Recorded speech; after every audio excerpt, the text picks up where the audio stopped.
냐 그래서 이제 내용을 들여다 보니까 모든 동네 사람들이 서로 불신하고 의심하고 서로를 믿지 못하는 거예요. 그 동네에 약초를 캐서 이렇게 많은 환자들에게 도움이 되는 약초꾼이 있었습니다. 그래서 이 약초꾼이 약을 지어주면 의심을 하고 이게 혹시 독이 들은 거 아니냐. 그래서 못된 말이라는 그런 이름을 붙였다고 합니다. 그래서 이제 어느 날 이 마을에 전염병이 들어왔어요. 코로나19처럼. 그래서 많은 사람이 죽어가고 있었습니다. 그래서 이 약초꾼은 깊은 산속에 가서 약초를 캐서 전염병을 예방하고 치료하려고 산에 갔다 왔습니다. 왔더니 이미 약초꾼이 약을 많이 팔았습니다. 그래서 전염병으로 많은 자들이 죽어갔고 이 약초꾼이 약을 파는데도 불구하고 전염병에 걸린 사람은 치료가 되지를 않습니다. 그래서 산에 갔다가 온 이 약초꾼이 이렇게 약을 제대로 잘 이렇게 다려서 전염병에 걸린 사람들에게 약을 먹이니까 살아났어요. 전염병을 이겼어요. 그런데도 불구하고 그 못된 마을의 사람들은 계속해서 의심을 하는 거예요. 세상에 살다가 우리가 신뢰를 하고 서로 믿어야 되는데 너무나 이렇게 불신으로 만연한 이런 세대에 살고 또 그것 때문에 우리가 많은 어려움을 당합니다. 여러분 불교에서 정말 많은 그런 불교인들에게 존경을 받는 성철 스님이라고 있잖아요. 성철 스님, 큰 스님이라고 하는데 방송실에 인터넷에다가 성철 스님 마지막 유언, 성철 스님 유언이라고 쳐봐요. 혹시 바로 그 인터넷 검색창에 그런데 이제 이분은 정말 정직했어요. 이제 혹시 방송실에 되나요? 되면은 그 성철 스님 유언 이렇게 한번 쳐보세요. 치는 것까지 화면에 좀 나오면 좋겠는데. 그런데 이제 이 성철 스님이 우리에게 잘 알려진 그게 있었는데 그게 뭔가 하면 물은 물이로되 산은 산이로다. 우리가 들어볼 때 물은 물이지 뭐 산은 산이지. 근데 그때 그 많은 사람들이 어떻게 생각했는가 하면 저렇게 돌을 많이 닦고 불교에 몸담았던 저분이 산은 산이고 물은 물이라고 말하는 것은 큰 뭐가 의미가 있었을 것이다. 그래서 많은 사람들이 성철 스님의 그 이야기를 존경하고 그 뜻을 알아보려고 노력했던 적이 있습니다. 그러면 우리 여기 화면을 한번 눌러보세요. 그 눌러보면 성철 스님 유언 맨 첫 번째 그 눌러도 되고 눌러보면 이렇게 나와 있어요. 여기 나와 있는 게 뭐냐면 제가 잠깐 읽어드릴게요. 이분이 이제 그 돌아가시면서 한 이야기입니다. 내가 여기 나온 거 똑같아요. 성철 스님 그 마지막 유언이 똑같은데 딸이 필이라는 딸이 있었어요. 딸 불필 스님에게 남긴 유언입니다. 내 인생을 잘못 선택했다. 나는 지옥에 간다. 내 죄는 산보다 높고 바다보다 깊은데 내 어찌 감당하랴. 내가 80년 동안 포교한 것은 헛것이로다. 우리는 구원이 없다. 죄값을 해결할 자가 없기 때문이다. 딸 피리와 54년을 단절하고 살았는데 죽을 임종시에 찾게 되었다. 피리야, 내가 잘못했다. 내 인생을 잘못 선택했다. 나는 지옥에 간다. 이게 성철 스님의 마지막 유언입니다. 근데 이분은 굉장히 정직했어요. 뭐 살면서도 정직한 거고 마지막 죽어가면서 유언도 정직하게 한 거예요. 지금의 불신들이 어디서 오느냐면 거짓 때문에 온 거잖아요. 우리가 서로 정직하면 서로를 신뢰하는데 믿는데 그래서 이게 신뢰관계가 끊어진 거죠. 그런데 중요한 건 뭐 나는 지옥 간다 해놓고 예수를 믿으면 죄를 용서받고 천국 가는데 그걸 안 하는 거예요. 그게 바로 하나님의 은혜라는 겁니다. 세상에 아무리 착하고 정직하게 살아도 죄 없는 사람이 어디 있겠어요. 성경은 의인 없나니 하나도 없다 그랬고 모든 사람이 죄를 범하였으며 하나님의 영광에 이르지 못하더니 이렇게 성경은 기록하고 있습니다. 그래서 이제 교회마다 십자가가 있잖아요. 이 앞에도 십자가가 있지만 사실은 성철 스님보다 훨씬 더 죄를 많이 짓고 있는 사람들도 죄가 없다라고 생각하는 사람이 너무 많아요. 그분은 얼마나 깨끗하게 살았겠어요. 탐심을 물리치고 얼마나 나름대로 깨끗하게 살려고 몸부는 집에 살지 않았겠어요. 84세인가 마지막 임종을 하신 분인데, 그런데 이제 이분이 그럼에도 불구하고 여기 뭐라고 되어 있냐면 나는 죄값을 해결할 자가 없다. 내가 지은 죄는 산보다 높고 또 바다보다 깊은데 이 죄를 내가 어떻게 감당한, 죽음 앞에서 그런 고백을 한 겁니다. 많은 사람들이 죄를 지었음에도 불구하고 정직하지 않은 거예요. 죄가 없다는 거예요. 죄 안 지었다는 거예요. 심지어는 뭐라고 말하느냐, 교회 다니는 목사보다 내가 낫다는 거예요. 교회 다니는 장로님보다 내가 훨씬 더 착하다는 거죠. 그런데 성철 스님은 그렇게 비교하지 않았어요. 자기 자신을 돌아본 거예요. 산보다 더 높고 바다보다 깊은 죄를 내가 짓고 있기 때문에 나는 지옥 간다. 피리야, 내가 잘못했다. 너에게 불교인으로 만드는 건 내가 잘못했다. 이렇게 하면서 그분이 정말로 마지막에 예수 그리스도를 만났다면 얼마나 좋았을까요? 그래서 성경은 이렇게 말합니다. 십자가의 도가 멸망하는 자들에게는 미련하게 보이지만, 이 십자가 있잖아요. 십자가의 도가 있어요. 십자가의 길. 어떤 죄인도 예수님의 십자가를 믿으면, 십자가에서 예수님이 우리 죄값을 지불한 걸 믿으면 용서를 받는 거잖아요. 그래서 천국은 누가 올라가느냐? 죄 있는 사람이 못 가는 거죠. 죄 있는 사람이 용서받고 가는 것이 천국입니다. 오늘 여러분, 우리 마음이 편안할 때가 언제예요? 부부가 다투다가도 서로 화해하고 용서를 서로 이렇게 하면 마음이 편안해지잖아요. 어떤 죄를 지었더라도 얘가 용서받으면. 그래서 오늘 하나님께서 맥추절을 지키라, 이거는 어떻게 보면 약간 억압이고 명령력이고, 맥추절을 지키라, 이것은 상당히 우리가 이 말씀에 대할 때 반감이 일어날 수 있고, 그리고 또 상당히 율법적이고 명령조이기 때문에 이것을 우리가 받아들이기가 굉장히 좀 어렵다 하는 이 생각도 할 수 있습니다. 교회 오면, 처음에 오면, 우리 여기 민원장님 오늘 처음에 헌금까지 하시네. 나는 깜짝 놀랐어요. 처음에 오시면 아이고 헌금 어떻게 하지? 하기 싫은데 이럴 수도 있잖아요. 여러분, 맥주 감사절 하면 헌금이 부담이 안 돼요? 부담될 수 있잖아요. 그런데 하나님은 이렇게 명령한 거예요. 맥주절을 지키라. 쉽게 말하면 맥주절을 지켜야 된다. 이렇게 억압적이고 명령적이고 상당한 부분이 율법적인 그런 표현을 하면서 이렇게 하시는 이유가 있습니다. 그게 뭔가 하면 하나님과 관계를 회복하기 위해서. 세상과 더불어 살다 보면 죄를 지어서 하나님과 멀어지는 경우도 많이 있지만, 하나님과 믿음의 사이가 벌어져서 하나님을 신뢰하지 않고 믿지 않아서 사이가 많이 벌어진 사람도 있는 거예요. 그런데 여기에 맥추절을 지키라고 할 때 이것은 이스라엘 백성들을 첫 번째 향한 거고, 두 번째는 오늘 저와 여러분에게 향하는 말씀입니다. 그러면 이스라엘 백성들은 어떤 과정에서 이렇게 하나님과 관계가 이루어졌느냐? 이집트에서 430년 동안 종살이를 했습니다.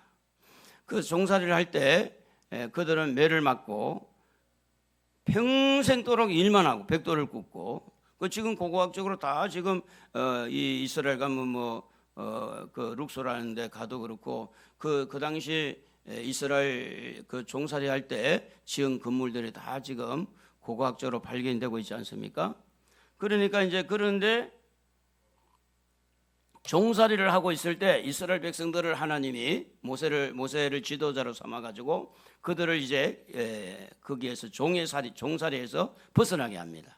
그때 마지막 10가지 재앙 중에서 마지막 재앙이 뭐냐? 애굽에 이집트에 살아가고 있는 모든 사람들, 이스라엘 사람이든 뭐 애굽 사람이든 모든 사람들 처음에 난 초태생은 다 죽이게 돼 있어요. 근데 단 한 가지 조건이 있었습니다. 그게 뭔가 하면 어느 집이든 문설주와 문지방에 양의 피를 뿌리는 그 집만 하나님께서 보호를 해주는 거예요. 그래서 그것을 우리는 유월절이라고 그래요. 유월절. 유월절이라는 뜻은 뭐냐 하면 넘어간다라는 그런 뜻을 가지고 있습니다. 뭐라고요? 넘어간다. 뭐가 넘어갈까요? 하나님의 죽음의 사자가 그 속에 쏙 들어와서 영화에 보면 뭐 시커멓게 뭐가 들어오잖아요. 들어와서 그 장자를 죽이는 거예요. 장녀 죽이고 또 이 짐승 중에 초태생 죽이고 다 죽이는 거예요. 그런데 앞에 피를 보고 넘어가는 거예요. 피를 보고.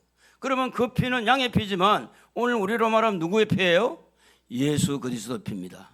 예수의 피를 의지하면 죽을 자가 살아나는 거예요. 그래서 이제 이스라엘 백성들이 그 애굽에서 나올 때 마지막에 그 모든 이집트의 사람들이 통곡을 하고 슬픈 가운데 있을 때 이분들은 야밤에 도주한 거야. 그 도주해가지고 이제 이스라엘 사람들이 나왔어요. 시내산에까지 왔어요. 홍해를 건너서. 시내산은 지금 사우디아라비아에 있어요. 시내산이.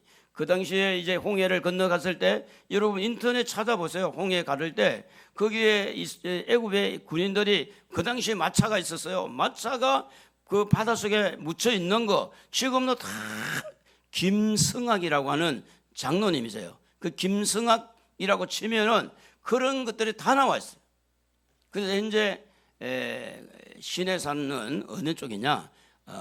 지금 시나이 반도라는 그 애굽 이집트의 땅이 아니고 그 사우디아라비아에 지금 있어요. 지금은 이제 여행객도 약간 간다고 그러는 이야기를 듣는데 시내산에서 이제 성막 짓는 거 다 가르치고 십계명 가르치고 그러면서 이제 1년에 남자들은 3번 나와야 된다. 그 중에 뭐냐? 유월절, 그다음에 두 번째는 맥추감사절. 그러면 이제 이 맥추라고 하는 것은 보리맥이잖아요. 보리를 수확할 때 감사해야 된다. 그런데 이 맥추감사절하고 연결된 것들이 몇 가지가 있는데 그래서 초실절이라는 게 있어요. 초실절. 그런 첫 열매를 초실절이라고 그래요. 그리고 77절이라고 하는 것은 6월절 무교절이 지나고 난 다음에 77은 49일 47주일 지나고 49일 지난 것을 77절. 그리고 그 이튿날은 오순절. 그 오순절이 사도행전 2장을 보면 어떻게 됐냐면 한번 여러분 사도행전 2장 1절에 보면 이렇게 돼 있어요. 오순절 날이 이미 이름에 한번 읽어봅시다. 여기까지 1, 2점 한번 읽어봅시다. 오순절 날이 이미 이름에 그들이 다 같이 한 곳에 모였더니 호련히 하늘로부터 급하고 강한 바람 같은 소리가 있어 그들이 완전 온 집에 가득하며 그 다음에 3절 4절도 한번 볼까요? 마치 불의 혀처럼 갈라지는 것들이 그들에게 보여 각 사람 위에 하나씩 임하여 있더니 그들이 다 성령의 충만을 받고 성령이 말하게 하심을 따라 다른 언어들로 말하기를 시작하니라. 이래 돼 있어요. 그러니까 이 맥추절하고 어떻게 연결됐냐? 77절, 소실절, 그리고 지금 오늘 여기에 오순절. 이 오순절과 또 뭐가 연결되어 있느냐? 성령 강림절과 연결이 되어 있는 거예요. 그 줄줄이 이렇게 끼어 있는 거야, 맥추절이. 그래서 이 맥추절을 지키면서 하나님과 관계를 회복하기 위해서 너희들 애굽에서 내가 너 구원했어? 광야에서 내가 너희들을 지켜줬어? 오늘 우리로 말하면 너희들이 어떤 엉망 같은 그런 너무 많은 큰 죄를 지었더라도 내가 예수의 피로 너희들을 용서했어. 내가 너희들을 용서했으니 너희들은 맥추절을 감사함으로 드려. 근데 맥추절을 지키는데 거기서 끝난 게 아니더라는 거예요. 성령을 부어주니까 성령의 충만한 은혜가 있으니까 방언을 하고 예언을 하고 놀라운 일들이 일어나는 거예요. 그 말은 뭐냐면 하나님은 우리에게 억압하고 명령하고 우리에게 상당히 부담감을 주려고 맥추절을 지키라는 게 아니라 그 맥추절 감사를 통해서 하나님과 관계가 회복되어서 우리가 하나님 앞에 복을 받고 행복하게 살 길을 열어주겠다는 거예요. 그렇기 때문에 맥추절을 향한 우리의 어떤 고정적인 그 관념 막 이렇게 억지스럽고 부담스러운 그런 생각을 떨쳐버리고 우리 한번 따라합시다. 맥추절은 한번 용기 좀 내봐요. 맥추절은 나를 살리는 절기다. 할렐루야. 우리 살리는 거예요. 자, 여러분 그렇잖아요. 저도 이제 부모지만 자녀들이 조금씩 돈을 뭐 이렇게 주거나 자녀들이 이렇게 뭐 용돈을 주면은 참 쓰는 것이 아깝기도 하고 잘 못 쓰겠어요. 전 아직. 또 받는 것도 부담스러워. 받는 것도. 그런데 그 자녀들이 뭘 이렇게 좀 주면 부모 입장에서는 더 주고 싶을까요? 덜 주고 싶을까요? 더 주고 싶은 게 부모예요. 하나님이요, 여러분에게 뭘 이렇게 맥주절 지키라 할 때 그 조금 받아가지고 뭐 그 하나님 배부르겠어요? 그런데 하나님 여러분이 더 좋은 걸 주려고 성령 강림절을 통해서 축복해 주시려고 초실절을 통해서 계속 열매를 맺게 하시려고, 그러니까 여러분에게 더 큰 은혜와 복을 주시려고 이렇게 맥주절을 지키라 할 때, 맥주절을 지키라 할 때 그것은 명령적이고 약간 좀 강압적인 느낌을 받지만 하나님과 나의 사이에 관계가 회복되도록 하는 거구나 하는 것을 우리는 좀 생각을 해봐야 되는데, 그래서 성경은 출애굽기 34장 22절에 보면 77절 곧 맥주의 초실절을 지키고 새말에는 수장절을 지키라. 이 수장절은 이제 가을에 추수감사절이 됩니다. 그래서 이제 오늘 읽은 말씀 중에 보면 1년에 17절 23장 17절에 보면 남자는 1년에 매번 3번씩 여호와께 보일지니라. 하나님과 관계가, 그러니까 한번 6월절 지나고 나서 50일 됐어요. 그 사이에 세상과 더불어 살면서 막 부딪히고 의심이 있고 그 못된 마을의 사람들처럼 막 치열한 경쟁 속에서 살다가 내가 지금 마음이 삭막해졌어. 삭막해졌는데 맥주절을 딱 지키고 나니까 마음이 회복되는 거예요. 에? 하나님 관계가 회복되니까, 하나님과 관계가 회복되니까 내 마음이 회복되는 거예요. 또 이제 맥주절 지나고 또 이제 추수감사절까지 시간 공백 있잖아요. 그럼 맥주절 지나고 난 추수감사를 지키라 할 때 감사를 지켰더니 내 마음이 또 하나님 관계가 딱 회복이 되니까 할렐루야. 여러분 주일날도 이렇게 부족한 저지만 목사를 만난 게 기분 좋잖아요. 안 그래요? 제가요 이래봐도 지금 2주 전에 한 20일 전에 이 배드민턴 치다가 이 공이 여기 정통으로 맞아가지고 실명할 뻔했다니까 아무것도 안 보였잖아요. 그래서 이제 그저께 병원에 갔더니 많이 이제 좋아졌는데 힘든 일 하지 말고, 그 당시에는 고개 요만큼도 못 숙이겠어요. 너무 많이 제껴도 안 되고 너무 쉬기도 안 되고. 근데 얼마나 감사한지 몰라요. 살다 보면 다치기도 하고 본의 아니게 거짓말도 하고. 안 하는 사람처럼 그러지 마세요. 막 가끔 하잖아. 욕심도 부리고 성질도 부리고,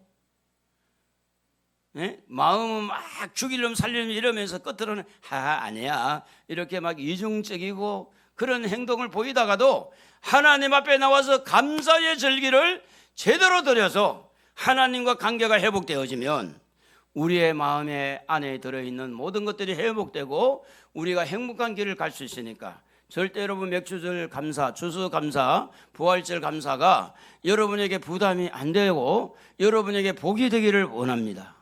여러분에게 하나님과 관계가 회복되면 뭐가 못할 일이 뭐가 있어요.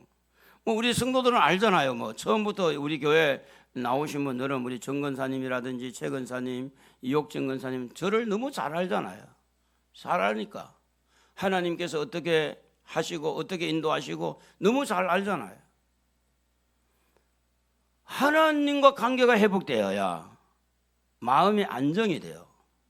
자, 그래서 이 남자들은 특별히 1년에 3번을 나와서 하나님과 관계를 회복시키고 또 관계를 회복시키고 관계를 회복시켜서 행복하게 살아야 된다. 그래서 오늘 이 자리에 나와서 이렇게 하나님 말씀을 듣게 된 여러분을 축하드리고, 귀에 그래도 하나님 말씀이 제가 목사가 무슨 말을 하는가 들리는 사람만 아멘 해봐요. 어이구, 이 복입니다. 여러분, 이게 들린다는 것은 큰 축복입니다. 우리 호진 씨가 여기 있어요. 호진 씨. 아유, 나는 호진 씨가 뭐 말을 하면 내가 귀에 안 들려요. 안 들려가지고 옆에 통역자가 있어야 돼. 우리 사모님이 통역자야. 통역을 하면 그런 내용이구나.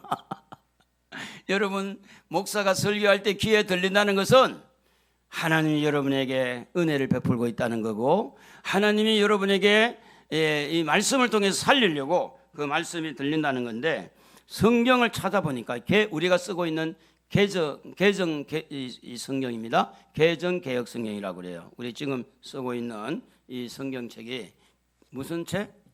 개정개혁. 근데 감사라는 단어를 찾아봤더니 188번이 나와요. 감사는 성경에 178번 나오더라고. 여러분, 감사할 때 행복할까요? 불평할 때 행복할까요? 하나님은 지금 막 다짜고짜 남자들은 3번 다 나와서 감사해. 막 지금 불평 가운데 있어요. 짜증하고 내고 있어요. 근데 하나님이 나와. 1년에 3번 다 나와서 감사해. 여러분, 사실은 우리의 환경들이 다양하기 때문에 그래도 우리 가정이 좀 안정이 되고 사업도 좀 안정이 되고 어떤 조시가 좋을 때 감사하라는 것은 누구나 해요. 웬만하면. 그런데 막 상당히 불편해, 짜증나, 불평이 막 가득 차 있어. 그런데도 불구하고 하나님은 그 사람을 향해서 뭐라고 해요? 감사하라고 하는 거예요. 맥주절을 지키면서 감사하라고 하는 거예요. 왜요? 행복하게 살라고. 그래서 우리는 감사할 때 행복하고, 우리 욕심이 잉태하면 죄를 낳는다 그러잖아요.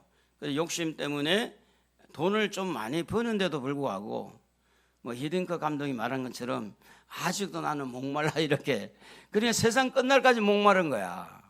만족이 없어요. 만족이. 그래서 결국은 어떤 일이 벌어졌느냐, 우리 욕심 때문에 하나님을 향하고 부모를 향하고 우리 주변의 사람들을 향한 감사에 녹이 쓰는 거예요. 녹이라는 거 알잖아요. 칼이 녹이 쓰면 무뎌요. 감사가 무디는 거야. 오히려 불평하고 욕심채우기에 바빠.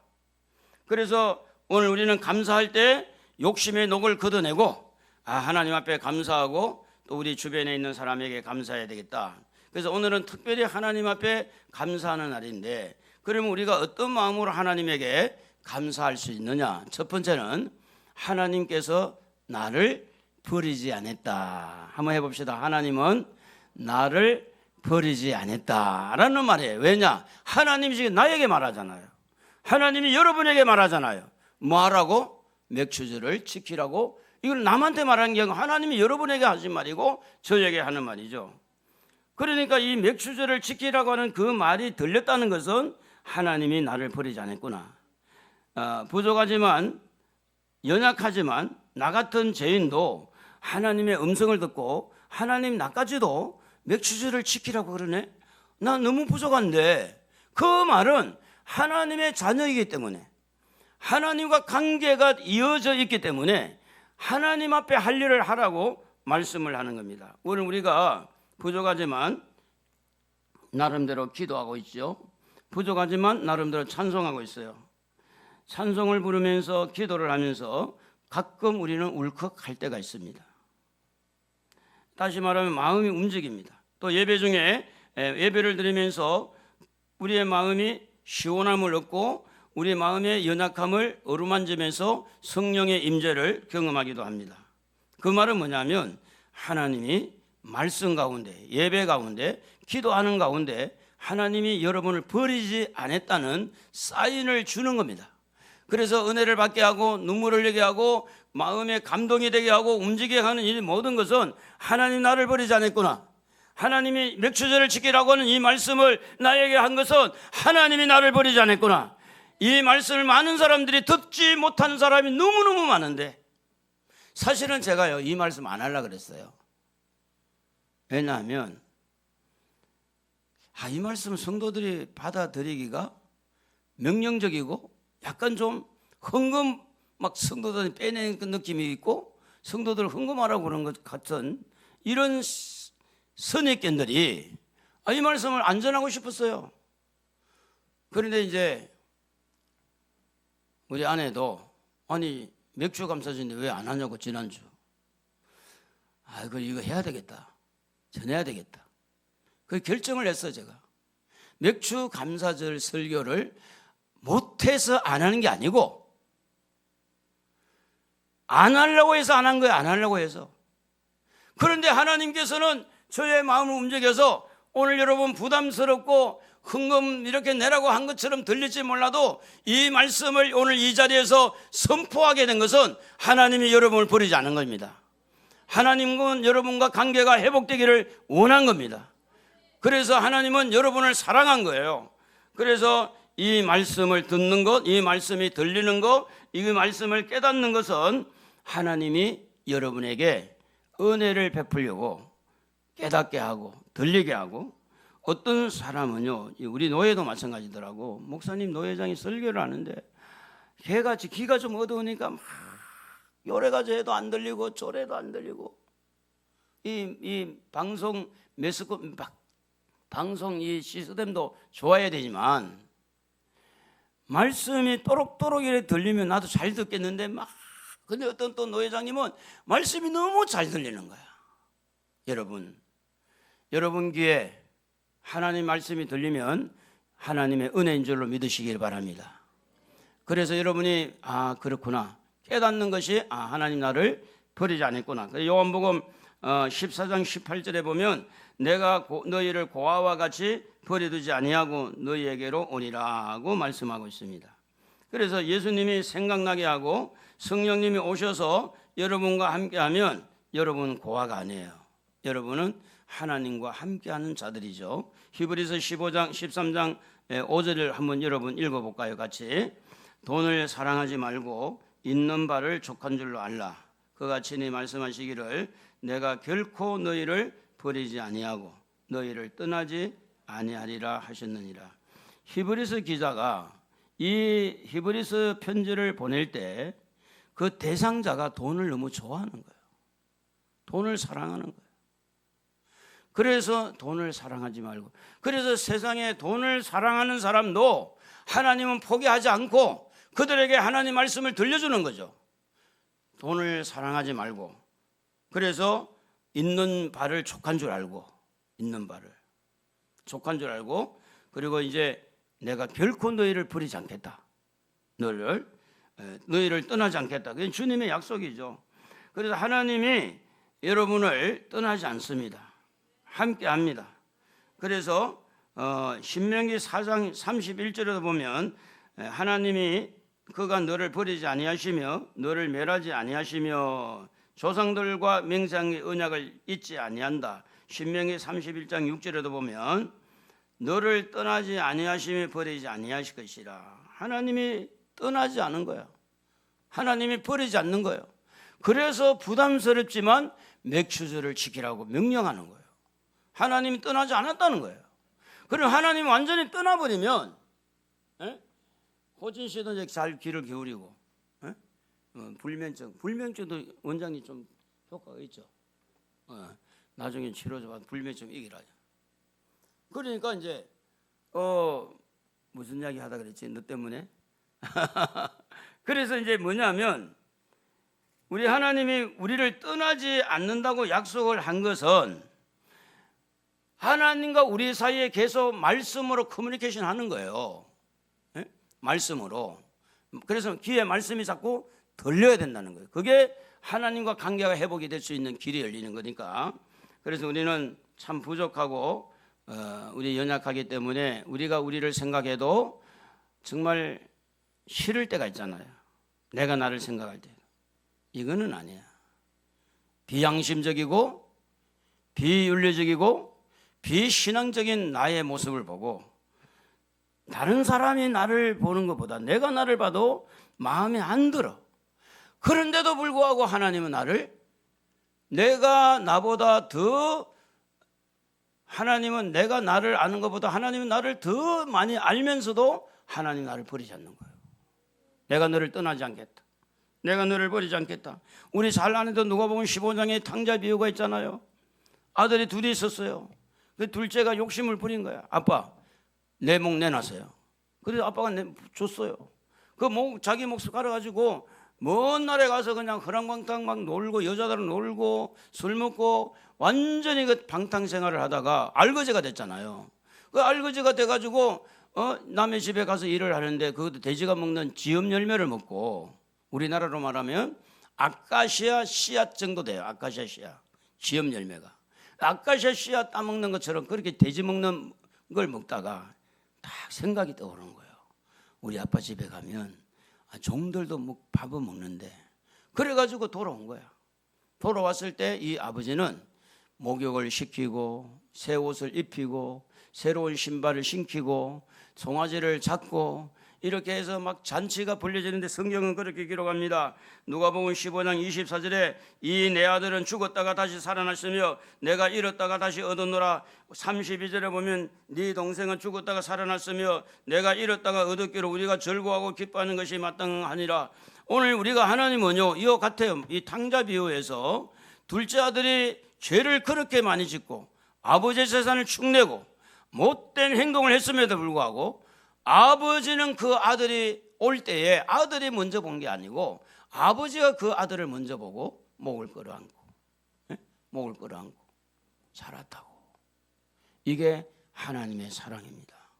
사랑하는 성도 여러분, 하나님은 여러분을 포기하지 않습니다. 하나님은 여러분을 떠나지 않습니다. 하나님은 여러분과 함께합니다. 그러므로 오늘 맥추절을 지키라고 하는 이 음성은 하나님이 지금 나를 떠나지 않았다는 그 증거가, 맥추절을 지키라는 이 말씀이 부담스럽지만 그 말씀이 내 귀에 들린다는 거예요. 맥추절에 대해서. 그래서 여러분 예배를 한번 잘 드려보세요. 그러면 하나님은 여러분을 버리지 않았다는 것이 예배를 통해서 여러분에게 확인이 될 겁니다. 제가 이제 어제 그저께 중국 빌림성에서 이제 한국으로 오신 지가 한 20년 됐다고 하는 권사님 한 분을 만났습니다. 권사님, 어느 지방의 사람이요? 물어보니까 경상도 사투리를 쓰는 거예요. 그래서 어느 쪽이요? 거제도? 어느 쪽이? 그러니까 말을 못하는 거예요. 왜 그러냐 그러니까 자기는 중국에서 왔는데 자기 부모님이 경상도, 그러니까 중국에 그런 데가 있다네요. 우리 정무도 성도님 아실 수 있는데 경상도 사람끼리 모여 사는 동네가 있대, 중국에. 그래가지고 이제 그 억양이 똑같아. 근데 이제 자기는 20년 전에 한국에 이제 돈 벌러 왔어요. 중국에서 이제 많은 사람들이 한국에 돈을 벌어가지고 집을 사고 집을 짓고 그런 게 부러웠던 거야. 우리는 한번 한국에 가서 부부가 와가지고 돈 벌어가 집을 지어야지. 그래 한국에 왔는데 2년 있다가 이게 불법 체류해가지고 쫓겨날 상황에 드는 거예요. 그래서 이 권사님이 한국에 오니까 제일 좋은 게 뭐냐고 제가 물어봤더니 신앙생활 하기 제일 좋대요. 예배드리기가 너무 좋대. 중국에서는 그 제재를 받는데 굉장히 그것 때문에. 그래서 2년 있다가 이제 추방을 딱 당할 우려가 있어가지고 그래 뭐 중국 가서 살지 뭐. 그래서 이제 기도원에 가서 기도나 시큰하고 가자. 그래 기도원에 간 거예요. 기도원에 갔는데 목사님이 여기 먼 데서 왔다고 하는 사람인데 하나님 알려주는데 누구요? 그러니까 제주도에서 손을 들었어요. 제가 제주도로 왔습니다. 하나님 저 사람이 아니라는 거예요. 또 다윗을 뽑을 때처럼. 그리고 이제 전라도 강주에서 제가 이렇게 멀리서 왔으면 강주 사람 손을 든 거예요. 하나님 저 사람이니까 아니라는 거예요. 그러면 전라도 강주보다 저 제주도보다 더 먼 데서 온 사람 혹시 없어? 물어본 거예요. 그때 이 권사님이 내가 중국에서 왔잖아. 그래서 이제 저는 중국의 길림성에서 왔습니다. 그러는 거예요.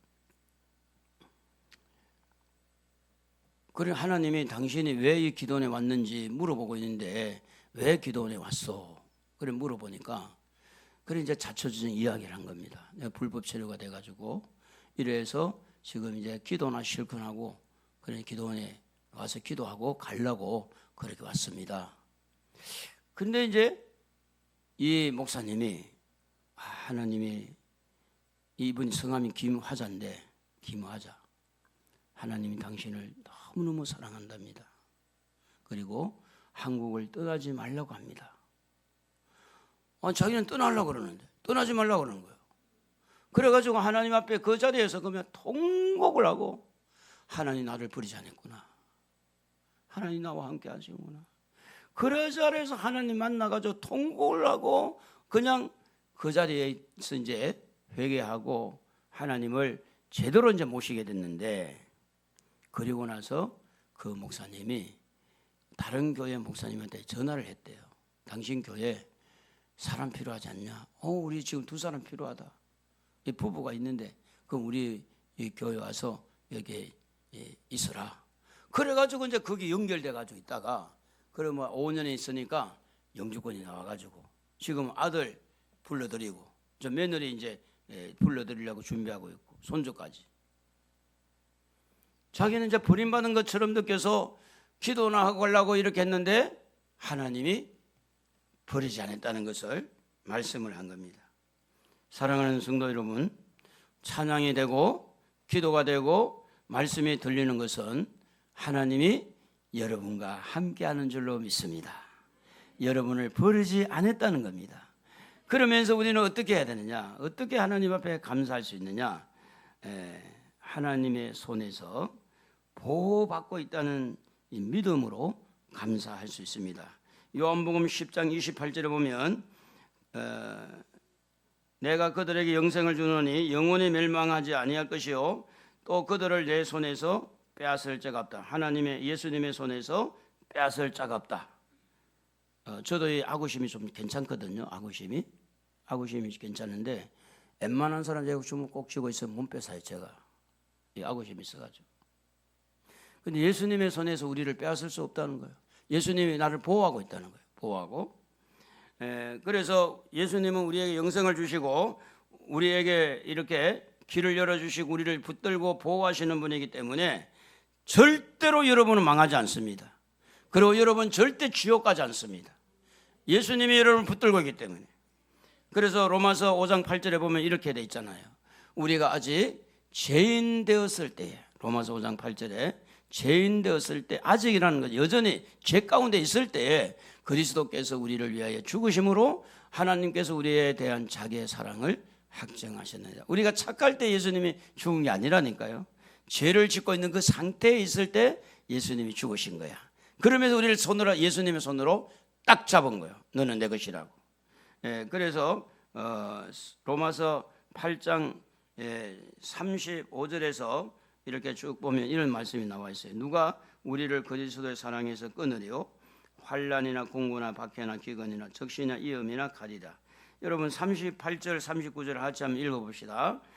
내가 확신하노니 사망이나 생명이나 천사들이나 권세달이나 현재일이나 장래일이나 높음이나 능력이나 높음이나 기쁨이나 다른 어떤 피조물이라도, 여기에 중요합니다.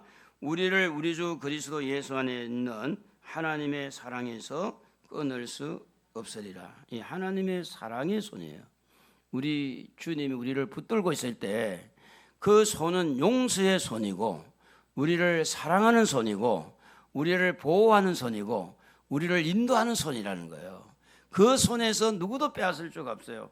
요한복음 10장 29절에 보면 아무도 아버지 손에서 빼앗을 수가 없다라고 그렇게 말합니다. 여러분을 붙들고 있는 분이 누구냐? 십자가에 피 흘려 죽으신 예수 그리스도의 피 묻은 손으로 여러분을 잡고 있는 겁니다. 어떤 죄를 지었습니까? 그 죄를 용서하면서 우리를 보호하고 있는 손입니다. 그 하나님은 우리에게 어떤 부분이 목자가 되고 우리를 지켜주시는 그 하나님이 이렇게 잡고 있기 때문에 누구도 우리를 빼앗을 자가 있다 없다? 없다는 거죠. 시편 31편 5절에 보면 내 앞날이 주의 손에 있다 그랬습니다. 그래서 주님의 손에 있기 때문에 아무리 핍박이 있고 아무리 어려움이 있더라도 우리는 실망해서는 안 됩니다. 예삼촌 집에 가서 이 야곱이라는 사람이 이용당하고 한 푼도 돈을 받지 못할 뻔했는데 하나님의 은혜로 이렇게 돈을 받게 나왔습니다. 자, 그리고 이제 우리가 어떻게 감사할 수 있느냐면 선택받은 것에 대해서 감사할 수 있어야 됩니다. 여러분 에베소 1장 4절을 한번 읽어봅시다. 뭐라고 기록됐는지 창세전에 그리스도 예수 안에서 우리를 택했다는 말이 나옵니다. 창세는 세상을 만들기 전에 우리를 택했다는 거예요. 그 이사야 43장 1절에 보면 너는 내가 너를 지명하여 불렀다라는 말이 나와요. 이사야 43장 1절에 보면 내가 너를 지명하여 불렀나니 너는 내 것이라. 그러니까 하나님이 나를 택했어요. 내가 하나님을 택한 게 아니고 하나님이 나를 택했어요. 그래서 하나님이 나를 지명한 너 내 것. 그래서 우리는 어떤 사람은요 막 세상 길로 막 뺑뺑 돌다가 하나님 앞에 나중에 이제 돌아오는 사람도 있고, 제가 이제 장례식을 많이 치러봤는데 제일 마지막에 이렇게 이미 보통 사람이 볼 때는 뭐 의식이 없어요. 근데 뭐 사람들이 제일 많이 청각은 살아있다 그러잖아요. 의사 선생님들도 청각은 살아있다 그러는데 그 마지막 가는 순간에 복음을 전해서 장례식을 치른 분이 있어요. 그것도 복이죠. 그런데 돌고 돌아서 하나님 앞에 돌아온 사람이 있고 또 매를 맞아서 돌아온 사람이 있고, 어차피 우리 천국 갈 거니까 말 좀 잘 들으면서 좀 일찍 하나님 앞에 돌아오고 하나님 잘 섬기며 우리 살아봅시다. 할렐루야. 그래서 너희가 너를 지명하여 불렀나니 너는 내 것이다 그랬고, 하나님께서는요 우리는 미련하고 우리가 부족한데 고린도전서 1장 12절 27절에 보면 하나님께서 세상에 미련한 것들을 택했다 그래 돼 있어요. 그리고 지혜로운 자를 부끄럽게 하고, 28절에도 보면 세상에 천한 것들과 멸시받는 것들과 없는 것들을 택하사 있는 것들을 폐하려 하신다. 저는 가난한 집에서 태어났고 환경이 안 좋은 데서 성장을 했어요. 그래서 고생을 참 많이 했습니다. 고생을. 그런데 이런 천한 자, 이런 가난한 자, 정말 환경이 안 좋은데 자란 저를 누가 택했느냐? 하나님이 택한 거예요. 그래서 지혜로운 자를 부끄럽게 하는 거예요. 부끄럽게. 하나님이 하시는 방법이는, 그래서 우리는 감사하는 거예요. 내가 부족한데, 내가 아무리 봐도 내가 연약한데, 내가 정말 가난한데 나를 택해서 부자를 부끄럽게 만들고, 나를 택해서 이 똑똑한 사람 부끄럽게 만들고, 그래서 하나님 앞에 택함 받은 것을 우리는 감사해야 돼요. 그리고 이제 마지막으로 감사할 수 있는 것은 하나님이 주신 선물에 대해서 감사할 수 있어야 돼요. 무슨 이야기냐면 우리가 먹고 살면서 즐기는 거 있잖아요. 전도서 3장 13절에 보면 우리가 이제 먹고 마시고 수고함으로 낙을 누리는 그것이 하나님의 선물이라고 그랬고, 전도서 5장 19절에 보면 하나님이 재물과 부요를 그에게 주사 능히 누리게 하시며 제 몫을 받아 수고함으로 즐거워하게 하신 것은 하나님의 선물이라고 그랬어요. 그 무엇보다도 요한복음 4장 10절에 보면 예수 그리스도가 선물로 그러게 됩니다. 예수님이 선물. 누가 선물? 예수님이 선물. 에베소서 2장 8절에 보면 믿음이 하나님의 선물이라고 그랬고, 사도행전 2장 38절에 보면 성령의 선물을 받는다. 예수를 믿으면. 그러니까 우리가 하나님 앞에 믿음도 선물 받았고 성령도 선물로 받았고, 또 우리가 낙을 누리는 거 사실은 그렇잖아요. 너무 가난하면 차도 없어요. 너무 가난하면 병원도 못 가요. 그런데 우리가 먹고 살 수 있는 낙을 누리는 거는 전부 다 하나님 주신 선물이라니까. 그 선물에 대해서 감사할 줄 알고, 우리를 지명하여 우리를 부르신 선택받은 것을 감사할 줄 알고. 할렐루야. 하나님이 나를 보호하고 지켜주고 하나님의 손으로 붙들고 있는 것을 감사하고, 그리고 하나님은 나를 버리지 않았다는 것에 대해서 감사하고. 감사할 것이 너무 많잖아요. 그래서 맥주절 감사절을 통해서 하나님과 관계가 회복되기를 바랍니다. 축복합니다. 하나님과 관계가 회복되면 마음이 편해져요. 그래서 우리가 열심히 기도하고 찬양하고 예배 드리다 보면 여러분의 때가 되면 놀라운 그런 하나님의 은혜와 살아계신